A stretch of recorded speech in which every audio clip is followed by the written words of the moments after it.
जड़ कर्म चेतन बंधकारु कर्म के अवसान का, कह कर स्वरूप यथार्थ जग का जो किया उपकार है, उसके लिए जिन वाणी माँ को वंदना शत बार है, वंदना शत बार है, वंदना शत बार है।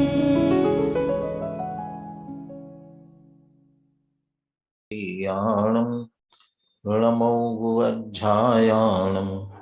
नमो लोये सव्वसाहुणम्। मंगलम भगवान वीरो मंगलम गौतमो गणी, मंगलम कुंद कुंदाद्यो जयन धर्मोस्तु मंगलम। सर्वमंगल मांगल्यम सर्वकल्याणकारकम, प्रधानम सर्वधर्माणां जैनम जयतु शासनम। वंदितु सर्वसिद्धे ध्रुवमचलमणोवमं गदिं पत्ते, वोच्छामि समय पाहुल मिन्नमो सुध केवली घणिदं। नमः समय साराय स्वानुभूत्या चकासते, चित्स्वभावाय भावाय सर्वभावांतरच्छदे।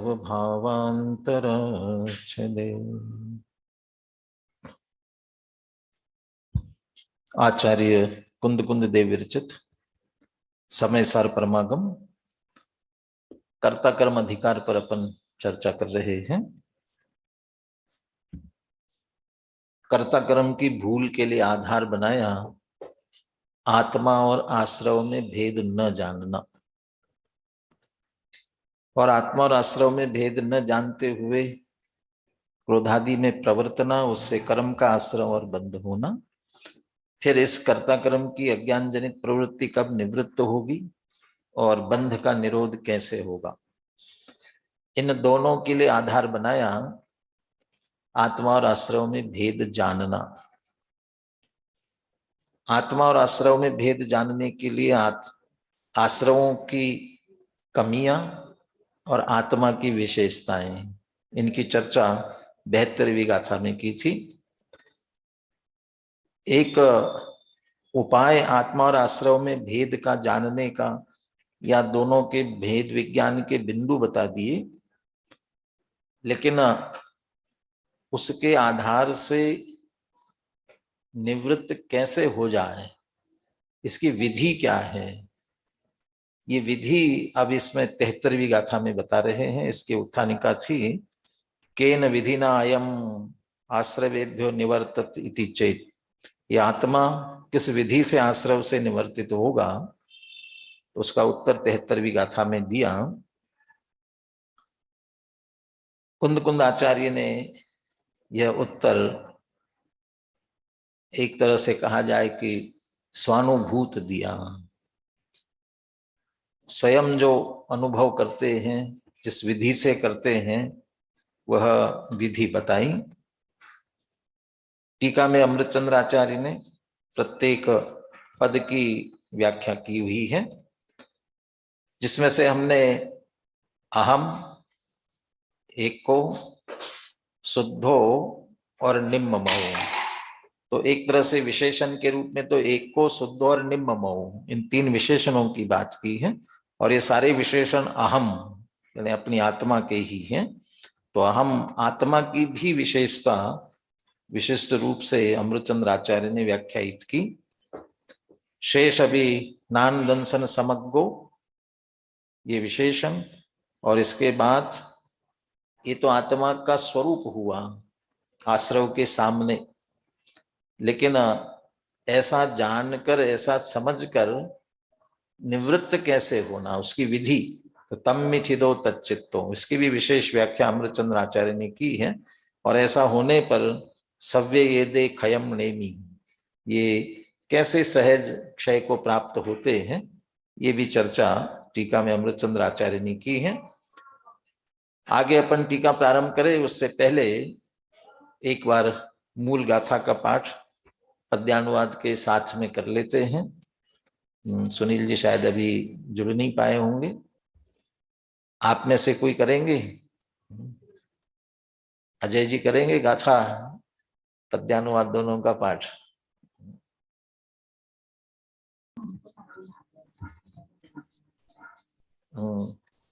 हितंकर देखिए कोई हैंड रेज कर रहे हो तो उनसे बुलवाइए, नहीं तो हितंकर आप ही बोलिए। 73वीं गाथा। Hello hello hello. हाँ।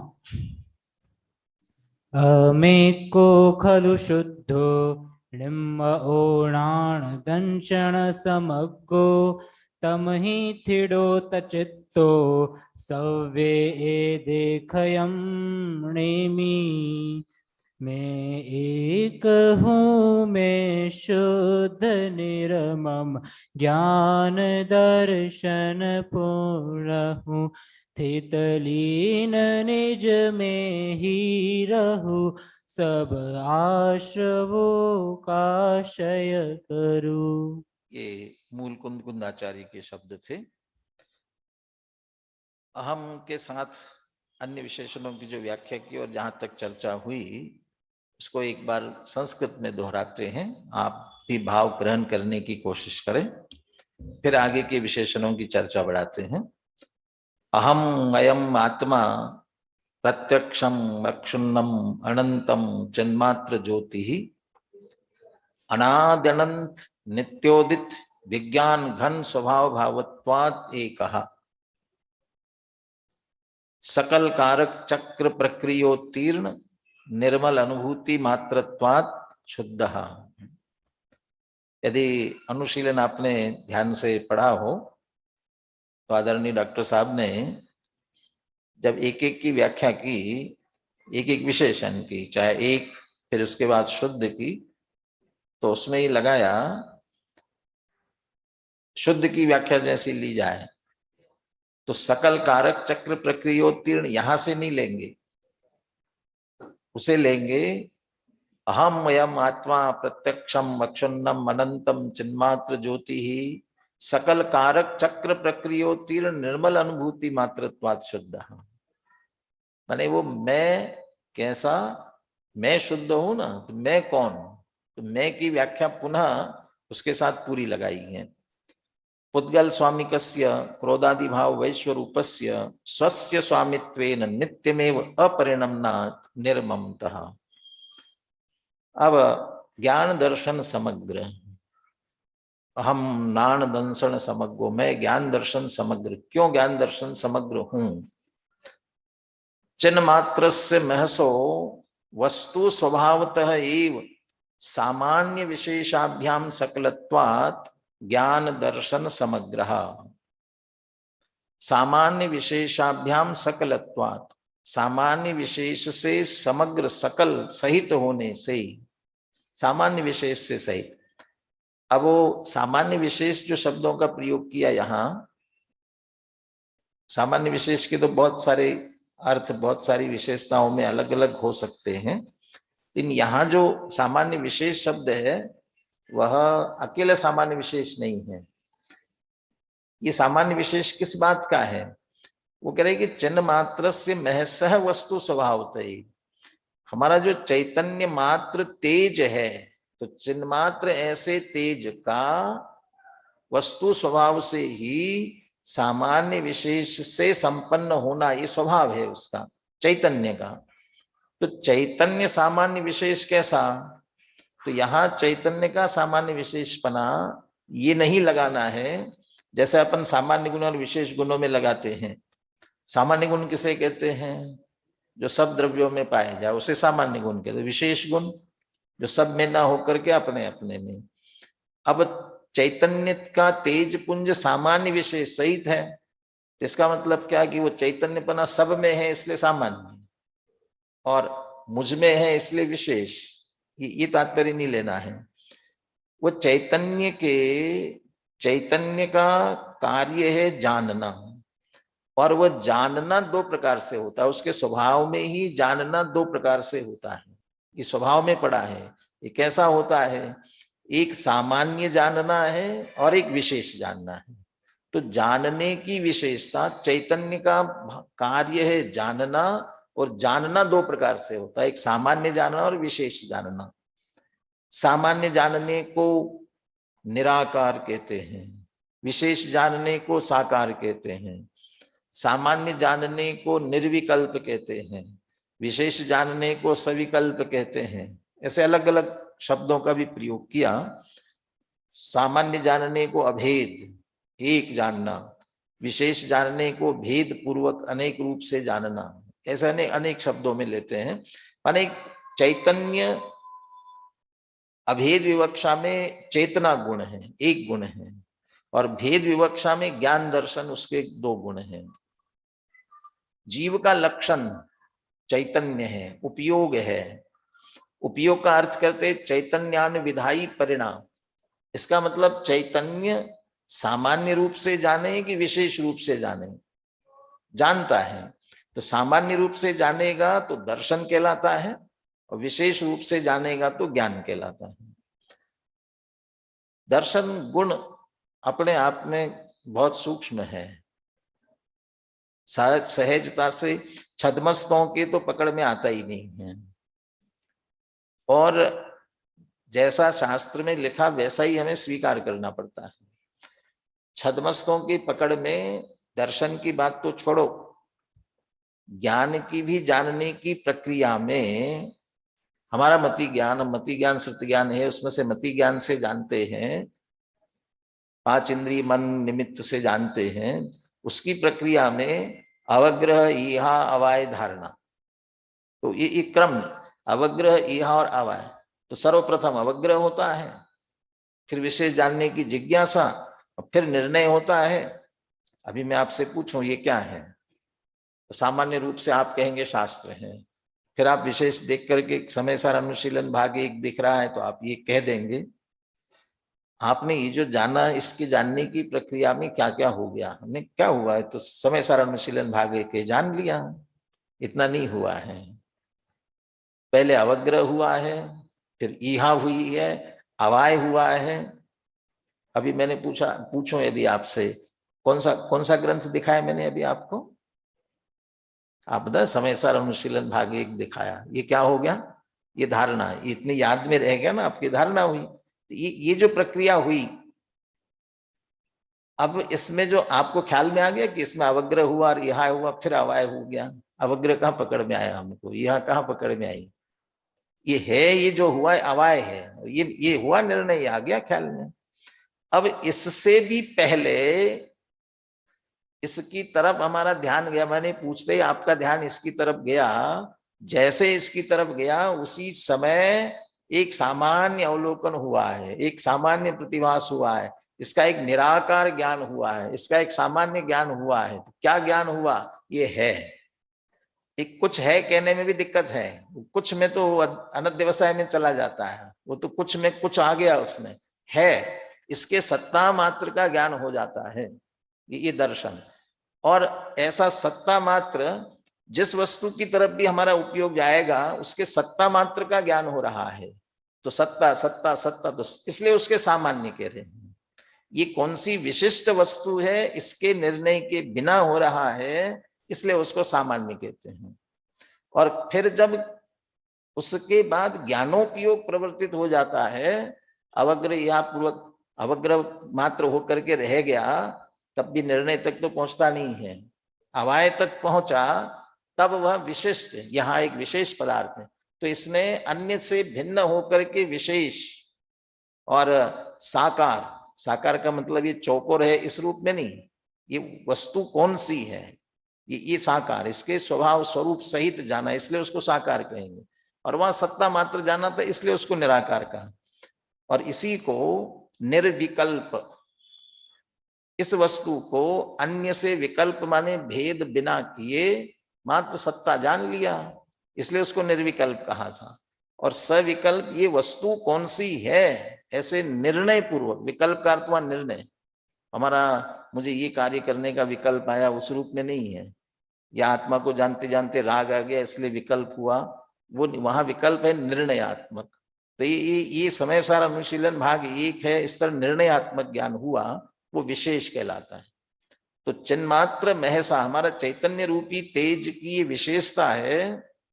जैसे कोई भी सूर्य उदित होता है तो सूर्य के प्रताप और प्रकाश दोनों एक साथ होते, सूर्य के स्वभाव में ही प्रताप और प्रकाश।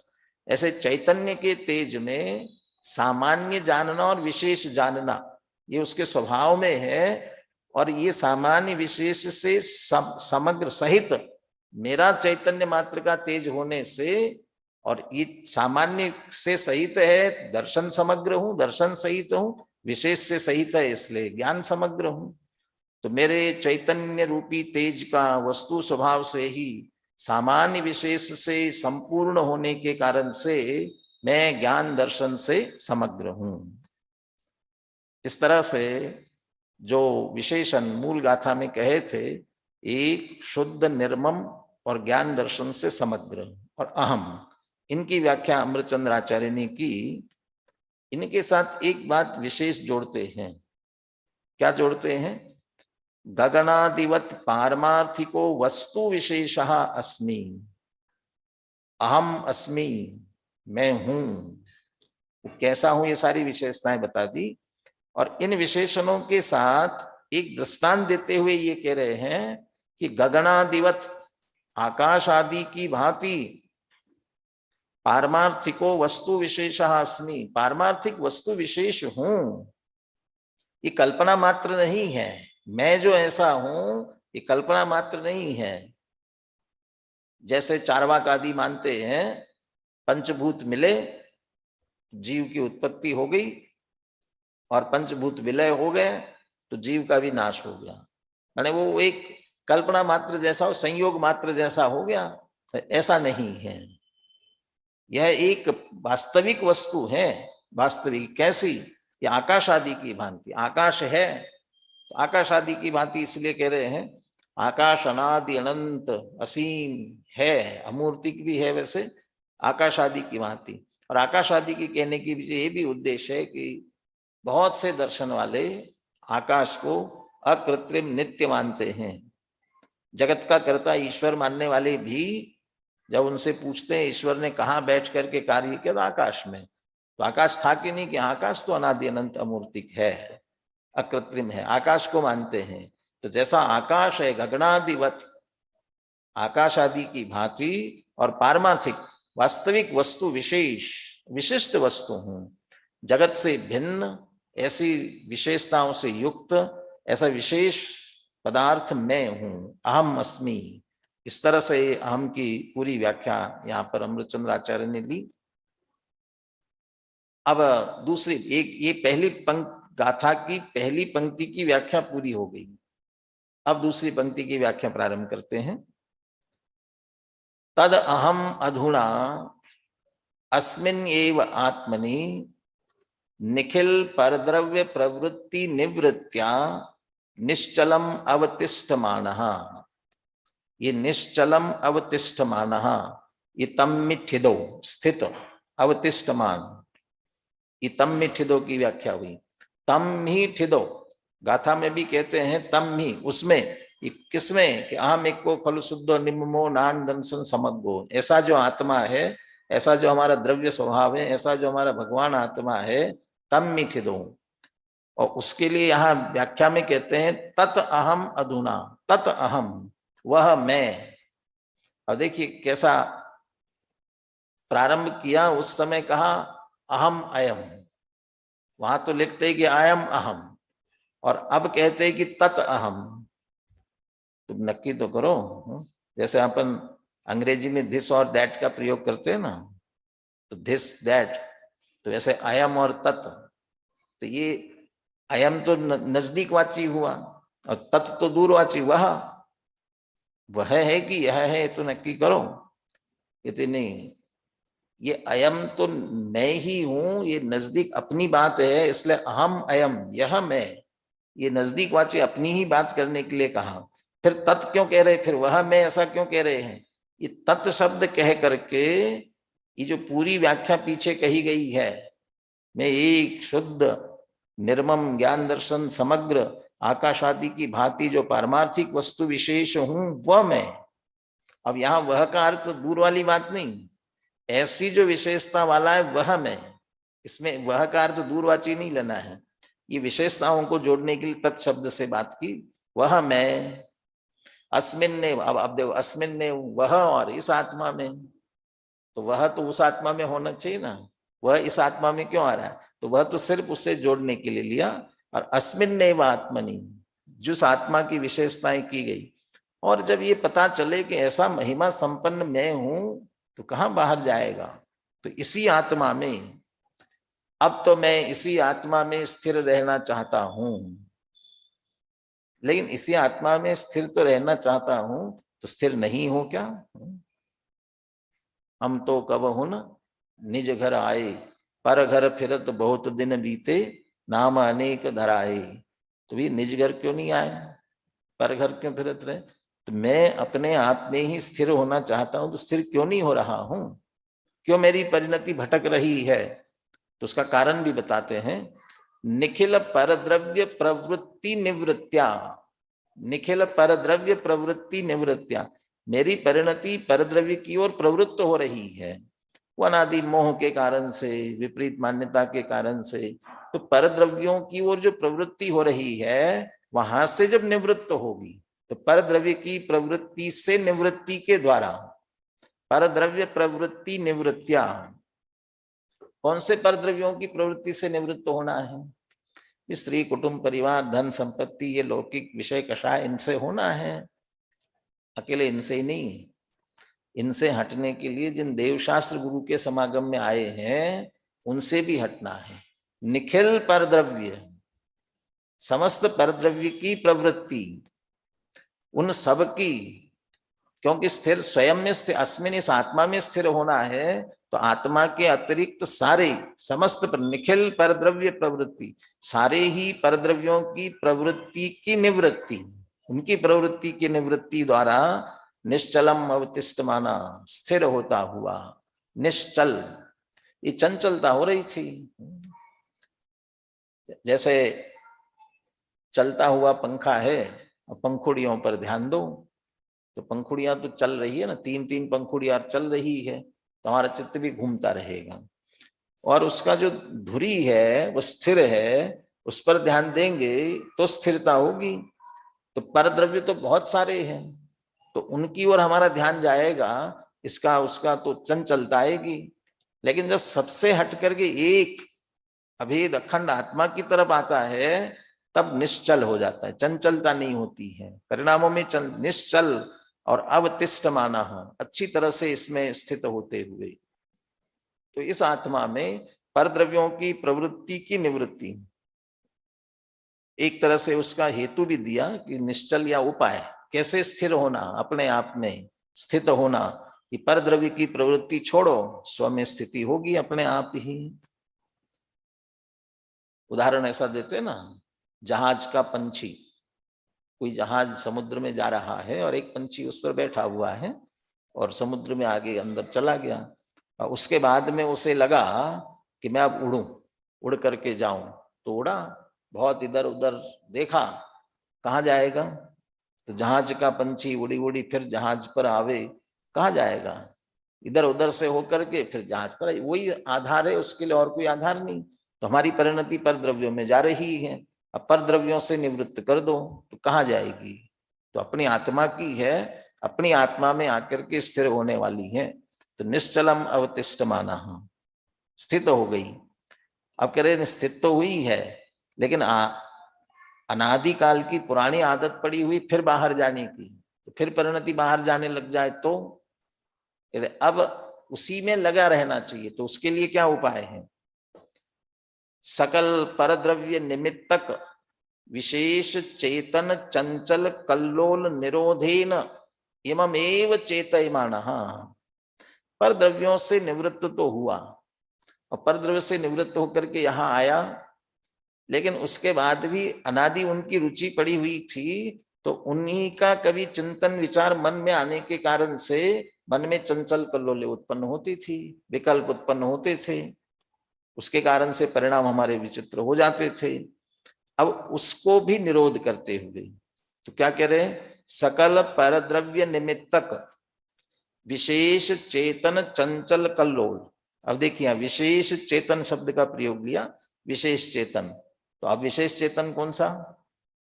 अभी जो अपन ने चिन्मात्र महसो दो तरह की बात की, सकल सामान्य विशेषाभ्याम सकलत्वात्, उसमें से विशेष चेतन।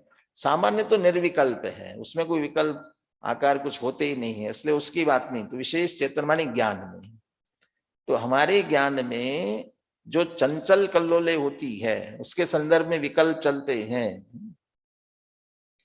बच्चे को हमने बाहर से हटाने के लिए, गंदे बच्चों के साथ खेलता है तो बिगड़ जाएगा, और आजकल की बात करें तो या दूसरों के संपर्क में आएगा तो बीमार हो जाएगा, कोरोना लग जाएगा, इसलिए वहां से जबरदस्ती लाके घर में अपन बिठावे।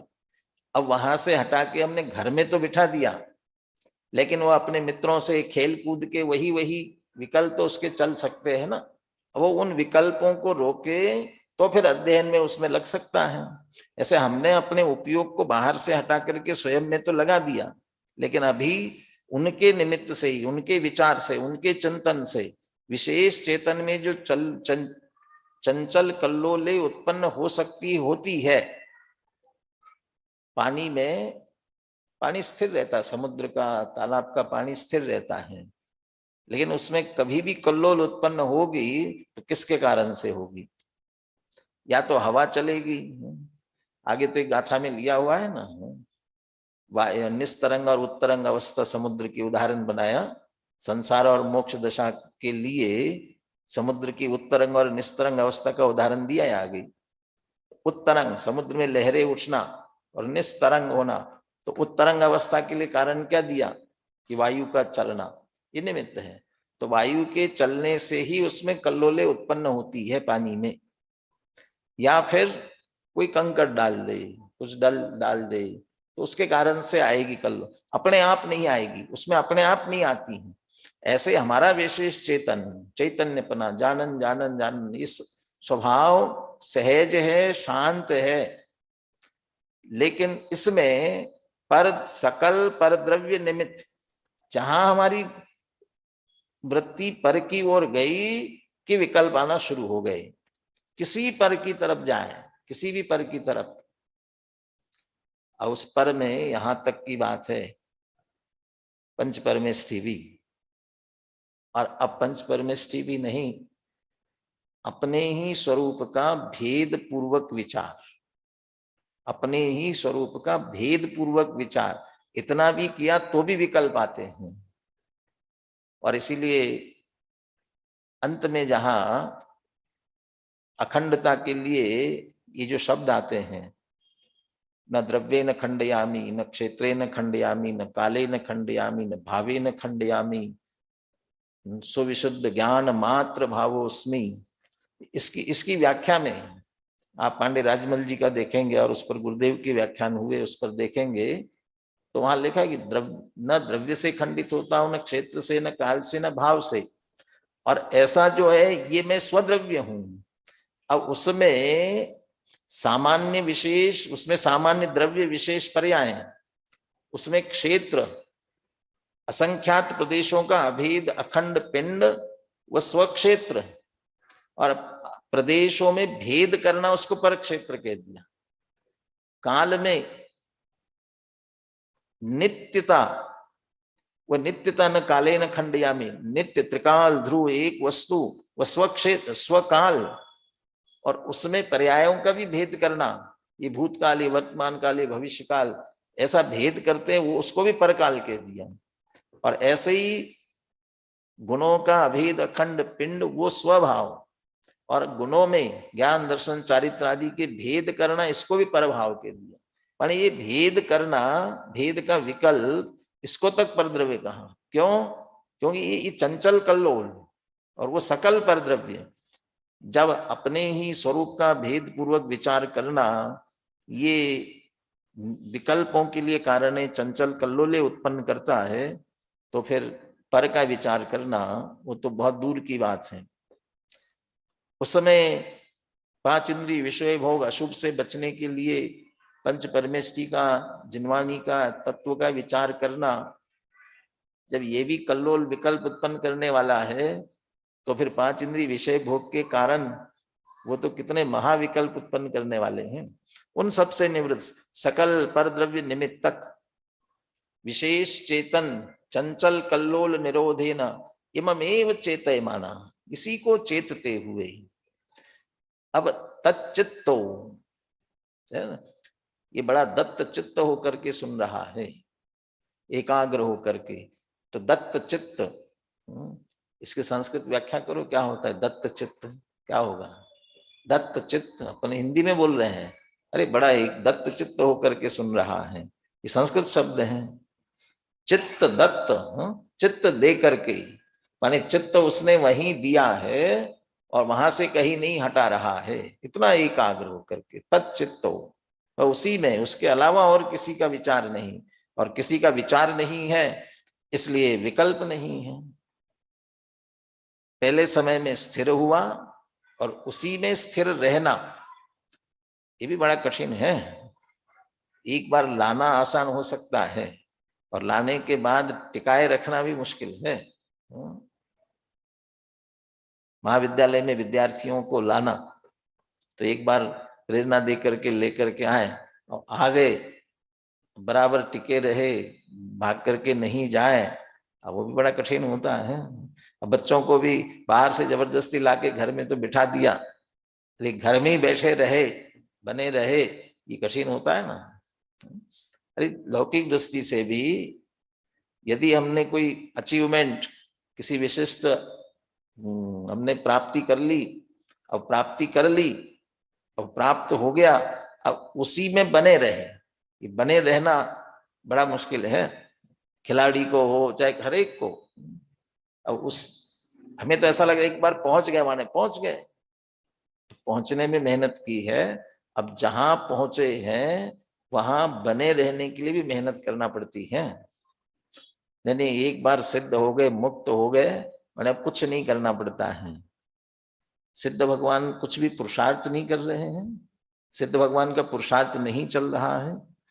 मुनिराज ने, अब मिथ्यात्व से शुरू करो, मिथ्या दृष्टि ने पुरुषार्थ किया तो सम्यक प्राप्त कर लिया, सम्यक दृष्टि ने अपने पुरुषार्थ में वृद्धि की, सब कुछ छोड़ करके मुनि दशा अंगीकार कर ली, मुनि बना, दशा अंगीकार की, 6वां 7वां गुणस्थान उतनी शुद्धि कर ली, और मुनिराज ने पुरुषार्थ किया तो अरहंत अवस्था प्रकट कर ली, अरहंत भगवान ने पुरुषार्थ किया तो सिद्ध हो गए।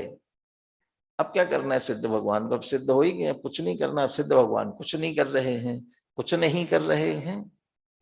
अरे प्रति समय अनंत वीर्य, और वो अनंत वीर्य से अनंत गुणों का निरंतर स्वसन्मुख परिणमन, पर सन्मुखता रंच मात्र भी नहीं, सहज हो रहा है ये अलग बात है, लेकिन ये अनंत वीर्य, अनंत पुरुषार्थ, उछलता मेरा पौरुष आज, टूटेंगे सकल बंधन नाथ, ये जिनके टूटे हैं वो पुरुषार्थ, वो वीर निरंतर काम कर रहा है। किसी भजन में ऐसा कहा है, आप ही बनावे आप ही खावे, खावत ना ही अघावे, सिद्ध भगवंतों के लिए कहा, माने वो भी बिना बनाए नहीं खाते हैं, आप ही बनावे आप ही खावे, खावत ना ही अगावे। कैसे बना रहे हैं? ये सब स्वसन्मुख परिणति से, ऐसा नहीं अतीन्द्रिय आनंद वैसे ही नहीं आ रहा है, ये श्रद्धा ज्ञान चारित्र ये निरंतर स्वसन्मुख होकर के परिणमित हो रहे हैं, तो वीर्य उसमें कार्य कर रहा है बराबर, अनंत वीर्य, माने ये सभी, तो ये उसी में इममेव चेतयमानः, पहले इसी में स्थित होना, निश्चलम अवतिष्ठमानः, इममेव चेतयमानः, उसी में निरंतरता बहुत जरूरी है, निरंतरता के बिना कार्य नहीं होता पूरा। इममेव चेतयमानः। अब तम्मिठिदो तच्चित्तो, अब सव्ये यदे क्षयम नेमि, अब मैं क्षय को प्राप्त कराता हूं। कैसे? जब मैंने अपने ही स्वरूप में स्थिरता कर ली और अपने ही स्वरूप को निरंतर चेत रहा हूं, अब इससे क्या हुआ?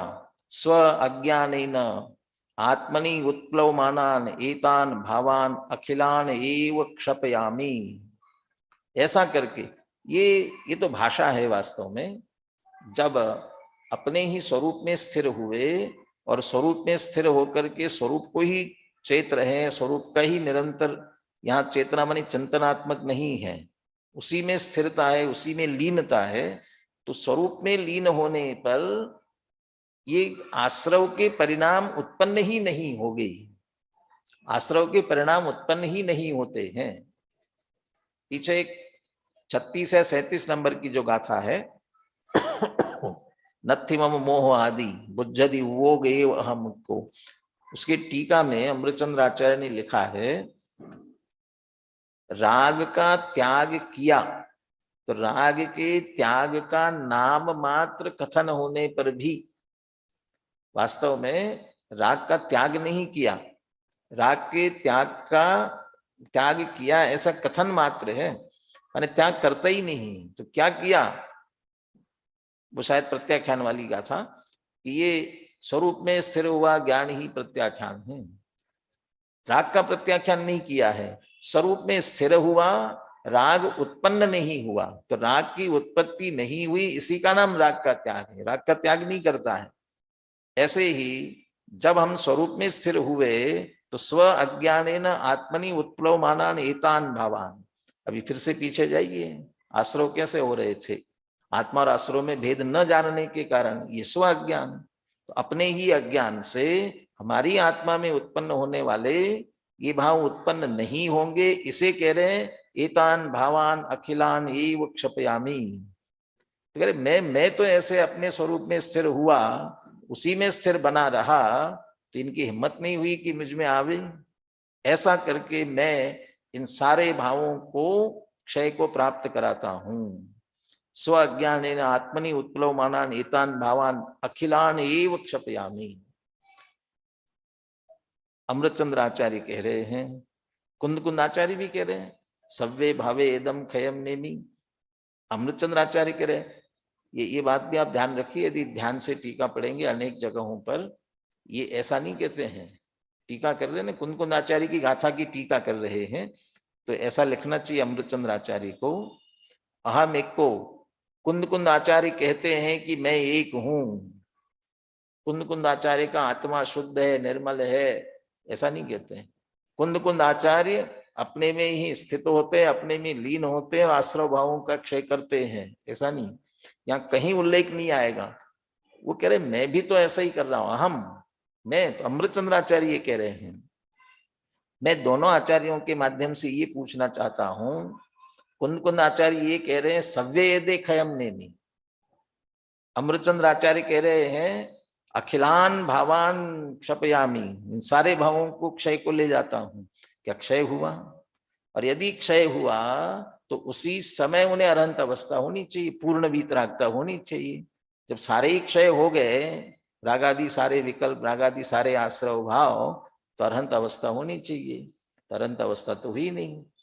यदि अरहंत अवस्था हुई होती तो 73 से 74 विगाथा नहीं आती, अमृतचंद्र आचार्य के आगे की टीका के आगे की पंक्ति नहीं आती। तो सर्वा अखिलान भावान क्षपयामी का मतलब क्या हुआ? यहां भी वो नमोकार मंत्र वाली बात ही लगेगी। कौन सी नमोकार वाली बात? ऐसो पंच नमो यारो सव पाव पणा सुनो। ये नमोकार मंत्र कैसा है? सब पापों का नाश करने वाला है। तो कैसे सब पापों का नाश करने वाला? उसकी जो व्याख्या करते हैं कि जब हम नमोकार मंत्र का चिंतन करते, पंच परमेष्टि का चिंतन करते हैं, तब हमारे चित्त में कोई पाप उत्पन्न नहीं होता। उसका ही मतलब है कि सब पापों का क्षय करता हूं। ऐसे ही जब तक वे अपने स्वरूप में लीन है, तब तक कोई विकल्प, कोई राग, कोई आश्रव उत्पन्न नहीं होता है। और जैसे उससे खिसक करके नीचे आ जाते हैं, बाहर आ जाते हैं, यदि उनके गुणस्थान की अपेक्षा से बात करें 7वें से 6वें में आते हैं, उपयोग की अपेक्षा बात करें शुद्धोपयोग से शुभोपयोग में आते हैं, फिर चंचल कल्लोले उनके भी शुरू हो जाती हैं। पुनः भी कोई ना कोई राग आता ही है। समता समारे थुति उचारे वंदना जिन देव को, श्रुतरति करे नित प्रति तजतन हमेव को, कोई ना कोई आता है विकल्प उनको भी। तो ये उस विकल्प में लगते हैं। तो फिर सब का क्षय करता हूं क्या? जिस समय लीन है उस समय तो सब, कोई किसी प्रकार का राग, किसी प्रकार का आश्रव, किसी प्रकार का नहीं है उस अपेक्षा से। और ये बल देता है, जितनी देर जितने अंशों में क्षय किया है वो बल देता है। वीर्य अपनी शक्ति बढ़ती है, पुनः स्थिरता बढ़ती है, स्थिरता की वृद्धि होती है और क्षय होते जाते हैं, पूर्णता की तरफ बढ़ते हैं। इति आत्मनि निश्चित्य, ऐसे अपनी आत्मा में निश्चय करके, इसी तरह से इसका क्षय होगा ऐसा निर्णय करके निश्चित्य। उदाहरण देते हैं कैसे कैसे ये सारे क्षय को प्राप्त हुए। चिर संग्रहित मुक्त पोत पात्र समुद्रावर्त इव झगिति एव उद्वांत समस्त विकल्प। चिर संग्रहित मुक्त पोत पात्र समुद्रावर्त इव, समुद्र आवर्त, समुद्र और आवर्त शब्द से समुद्र में भंवर होती है। भंवर माने कभी कभी पानी तेजी से चलता है और कहीं थोड़ा सा ढलान आ जाए तो एकदम से घूम जाता है, घूमता है तो वहां ऐसा गोल गोल घूमता रहता है एक ही जगह, वो भंवर होती है। अब समुद्र में भंवर क्यों पड़ती है? तो हवा के कारण से, हवा तेज चलती है, हवा तेज चलने के कारण से वहां भी ऐसा पानी एक जगह अपनी घूमने लगता है, वह भंवर। यहां भी बगुला ऐसा कुछ कहते हैं, धूल का बगुला उठता है ना एकदम से, आंधी चले तेजी से और वो आंधी में हवा इतनी तेजी से चलती है कि सारे धूल पत्ते और कभी कभी बड़ी बड़ी चीजों को भी लेकर के गोल गोल घूम रही है, तो पूरी धूल घूमती हुई ऊपर तक जाती हुई दिखती है। ऐसे समुद्र में चले तो समुद्र का पानी पूरा घूमने लगता है, वो समुद्र का आवर्त और वो भंवर। और ये जो आवर्त चल रहा है और कदाचित वहां से कोई जहाज चल रहा हो, पात्र पोत पात्र ये जहाज के लिए कहा, तो कोई जहाज आ रहा हो और उसमें फंस गया तो उस भंवर ने उसे पकड़ लिया। कब से पकड़ा? बहुत देर से पकड़ा। चिर संग्रहित, चिर संग्रहित बहुत देर से, समुद्र आवर्ताइव, समुद्र के भंवर ने बहुत देर से एक जहाज को पकड़ रखा था। और चिर संग्रहित फिर क्या कह रहे हैं? मुक्त पोत पात्र, और छोड़ दिया। तो कैसे छोड़ा, कब छोड़ा होगा? उस भंवर ने बहुत देर से पकड़े हुए जहाज को मुक्त कर दिया, छोड़ दिया। कब छोड़ा होगा? कि जब वह भंवर शांत हुआ तब जहाज अपने आप छूट गया, निकल गया। और इसी को कहेंगे कि समुद्र के भंवर ने जहाज को पकड़ रखा था और भंवर शांत हुआ तो जहाज मुक्त हो गया, जहाज छूट गया। ऐसे ही अब यहां पर आश्रव और आत्मा कौन किसकी जगह है, किसने किसको पकड़ रखा है? आश्रवों ने आत्मा को पकड़ रखा है कि आत्मा ने आश्रवों को पकड़ रखा है? समुद्र का भंवर आत्मा है कि आश्रव है? और जहाज वो आत्मा है कि आश्रव है? किसने किसको पकड़ रखा? समुद्र के भंवर में जहाज फंस गया तो आत्मा ने आश्रवों को पकड़ लिया कि आश्रव में आत्मा उलझ गया, आश्रव में आत्मा पकड़ में आया? कहते ना, अरे हम तो मोह राग द्वेष में उलझ गए, ये मोह राग द्वेष भावों ने हमको पकड़ रखा है, कर्मों ने हमको पकड़ रखा है, आश्रवों ने हमको पकड़ रखा है। यहाँ ऐसा नहीं कह रहे, ऐसा उदाहरण नहीं है। यहाँ समुद्र आवर्त की जगह आत्मा है, समुद्र की जगह आत्मा, आवर्त की जगह इसके वो चंचल कल्लोल, ये विकल्प। या समझ लीजिए इस अधिकार की दृष्टि से कर्ता कर्म संबंधी अज्ञान, उसके कारण से विकल्प खड़े हो रहे हैं। एकत्व ममत्व कर्तृत्व भोक्तृत्व बुद्धि का अज्ञान, ये आवर्त, या इसके कारण आवर्त उठ रहे हैं। और इसमें आश्रव रूपी जहाज उलझ गया है, इसमें आश्रव रूपी जहाज उलझा हुआ है। तो आश्रव रूपी जहाज कब छूटेगा? आश्रव रूपी जहाज जब हमारे आत्मा के ये जो हमारे विकल्प खड़े हो रहे हैं ये शांत होंगे। इसमें आश्रवों ने आत्मा को पकड़ा, आत्मा ने आश्रवों को पकड़ रखा, इसमें क्या दिक्कत है? यदि आश्रवों ने पकड़ा होता तो आत्मा कभी छूट ही नहीं सकता, उनके अधीन होते। आश्रवों को तो कर्म का उदय निरंतर मिल रहा है, तो वो तो चलता रहेगा, तो कभी नहीं छूट सकेगा। और आत्मा ये खुद हो करके उनमें उलझ रहा है, अपने विकल्पों को शांत करेगा तो आश्रव तो छूटा हुआ ही है। नेमीचंद काका रखियाल वाले एक थे, लघु सिद्धांत प्रवेशिका की कक्षाएं लेते थे, बाद में देवलाली में भी रहे बहुत साल। वो एक उदाहरण देते थे। कोई एक व्यक्ति सज्जन किसी साधु महाराज के पास गया कि महाराज मेरी बीड़ी छुड़वाओ, बीड़ी छुड़ा दो, मेरी बीड़ी छूटती नहीं है, बीड़ी छुड़ा दो, बीड़ी छुड़ा दो, क्या करे, छूटती नहीं है। तो वे कहते थे, वो साधु महाराज ने कहा, साधु महाराज ने उसको प्रैक्टिकल, जैसे अभी कुंद आचार्य ने प्रैक्टिकल करके दिया ना, ऐसे उनने भी प्रैक्टिकल किया। साधु महाराज जिस पेड़ के नीचे बैठे हुए थे, उठे और पेड़ को जाकर के पकड़ लिया और पकड़ के कहा, हे पेड़ मुझे जल्दी छोड़ दे, मुझे जल्दी छोड़ दे। कहले बाबा जी क्या करते हो, पेड़ ने थोड़ी आपको पकड़ रखा है, आपने पकड़ रखा है, आप छोड़ दो तो छूटे ही हो। यही तो तुम्हारी बात है, बीड़ी ने कहा पकड़ रखा है, ये बीड़ी छूटती नहीं है, तू छोड़ता नहीं है इसलिए छूटती नहीं है। कहले कैसे बीड़ी पीते हो?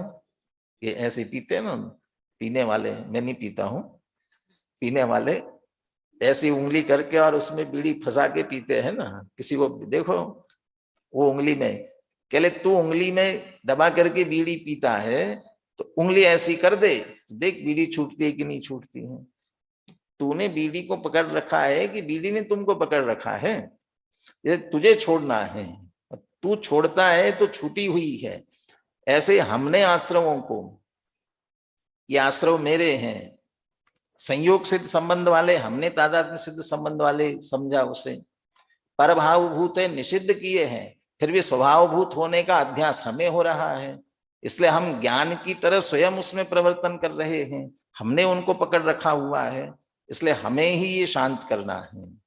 तो जैसे इसलिए वो दोनों बातें, अस्मिन्नेव आत्मनि निश्चलम अवतिष्ठमानः और इममेव चेतयमानः, चंचल कल्लोल निरोधेन इममेव चेतय, इसी में स्थित होते हुए, इसी को चेतते हुए, जब हमारा भी ये चंचल कल्लोलों का आवर्त शांत हो जाता है तो मुक्त, आश्रव मुक्त हो जाते हैं। इसलिए कह रहे हैं कि वह चिर संग्रहित मुक्त पोत पात्रा है, अनेक बहुत समय से पकड़ा हुआ जहाज समुद्र का भंवर शांत होने पर जिस तरह से छूट जाता है, उसी तरह झगिति एव उद्वांत समस्त विकल्पः, जब हम अपने स्वरूप में लीन हुए तो झगिति एव तत्काल ही उद्वांत समस्त विकल्प, सारे विकल्प वमन हो गए, सारे विकल्प बाहर निकल गए, रहे नहीं, सहज निर्विकल्प स्थिर हो गए। ऐसा होने से वो आश्रव रूपी जहाज छूट गया।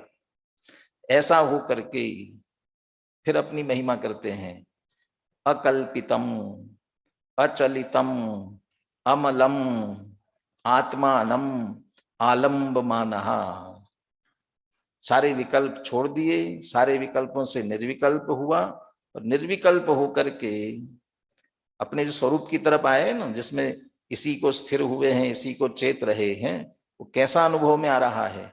अकल्पितम, अकल्पित, दो अर्थ अकल्पित के, कैसा है?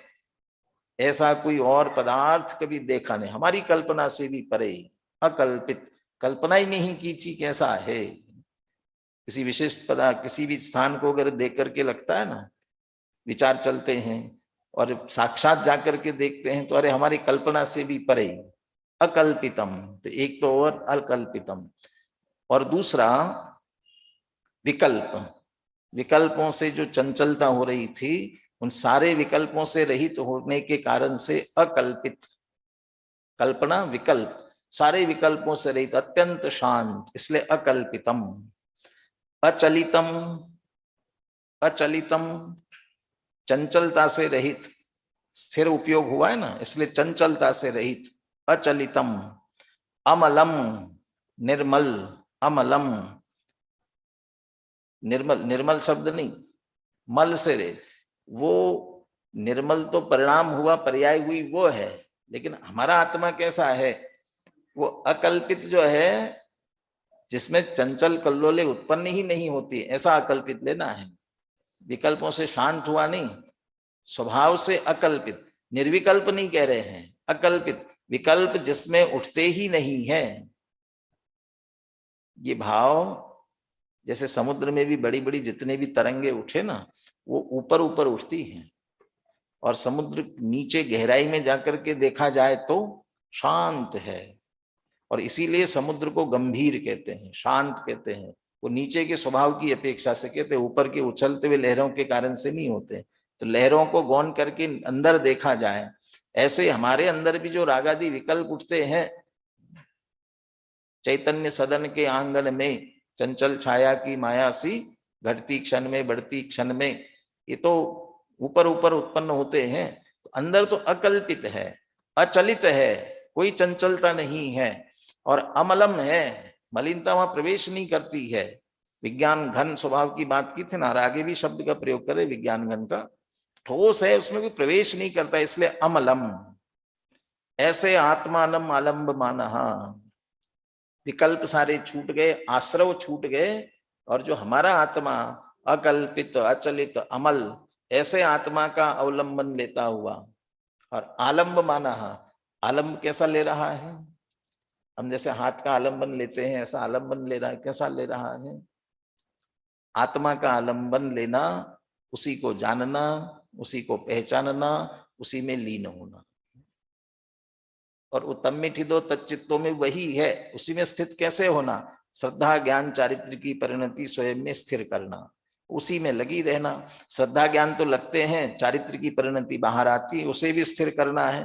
तो ये उपयोग भी उसी में स्थिर करते हुए आलम्ब माना विज्ञान घन भूतः खलोयम आत्मा आश्रवेभ्यो निवर्तते। तो विज्ञान घन भूत होकर के, विज्ञान घन होता हुआ यह आश्रमों से निवृत्त हो जाता है।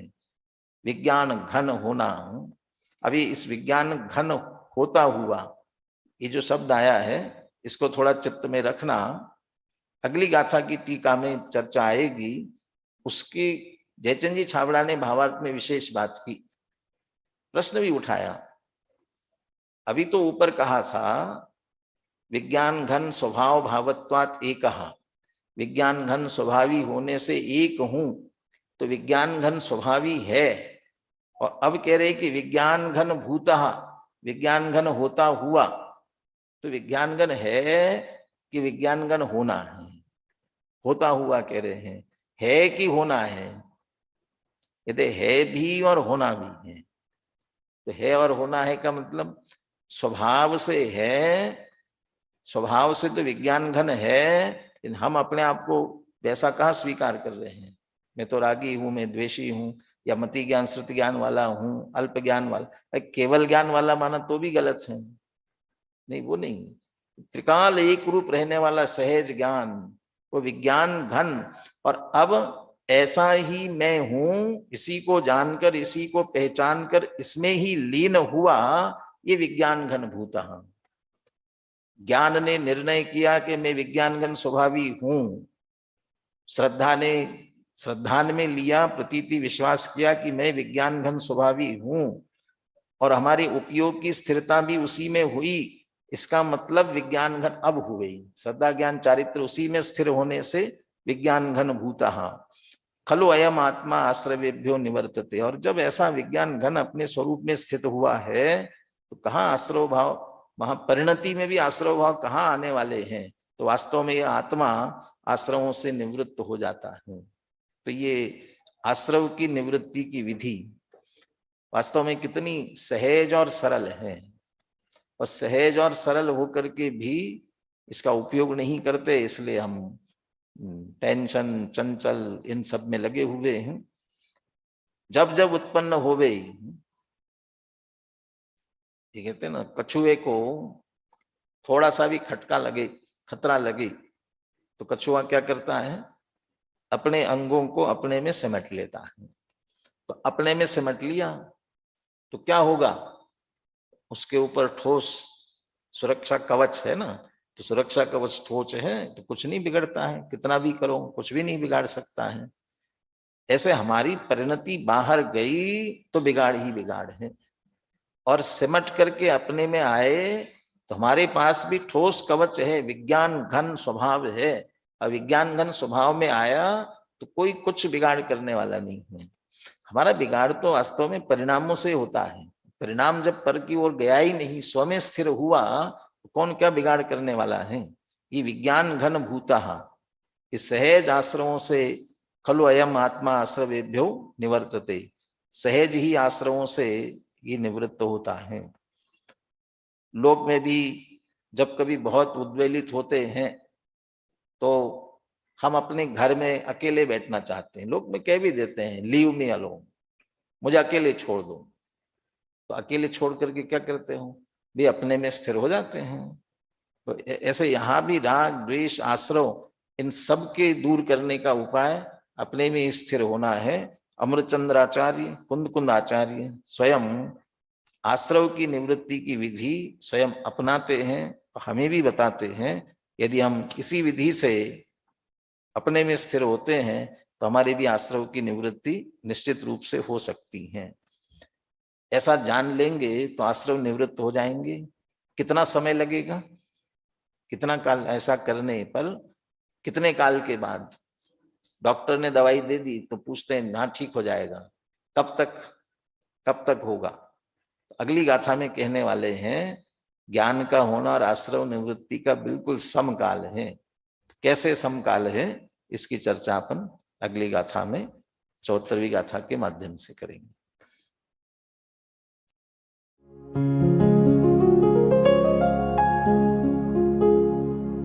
निज निधि निज में बताए यह अनंत उपकार है, उसके लिए जिन वाणी माँ को वंदना शत बार है, वंदना शत बार है, वंदना शत बार है।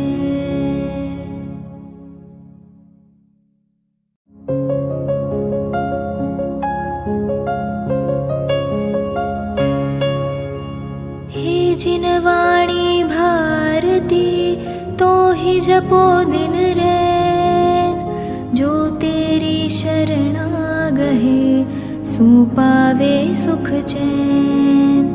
जा वाणी के ज्ञान ते सूझे लोकालोक, सो वाणी मस्तक नवो सदा देत हो ढोक, सदा देत हो